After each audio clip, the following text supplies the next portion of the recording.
Around the nation, schools are experiencing a shortage of substitute teachers, and the pandemic hasn't made it any easier for schools to have the number of subs they need for this school year. Tomorrow is Abilene ISD's first day of school, and our Dan Booth has the top story as he tells us how Abilene ISD plans to get their subs ready to step in at a moment's notice.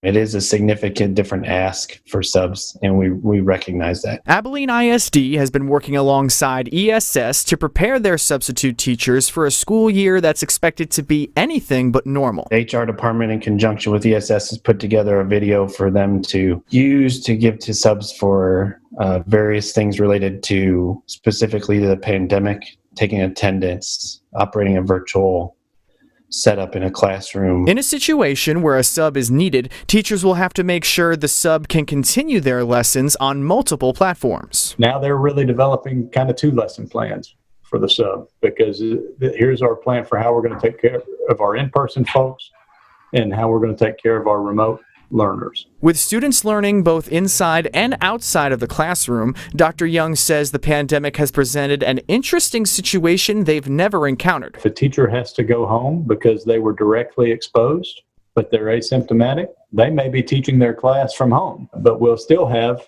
a substitute in the room with the students. Dr. Young says Abilene ISD had the idea of designating subs to specific campuses, but the shortage of subs won't allow them to do that. It would be nice if we could say, okay, you're only going to sub at Bowie Elementary, you're only going to sub at Jackson Elementary. Unfortunately, our substitute pool is not that deep. For BigCountryHomepage.com, I'm Dan Booth. Thank you, Dan. Throughout the week, we'll have coverage of the first week of school for Abilene ISD and updates along the way, which can be found on BigCountryHomepage.com.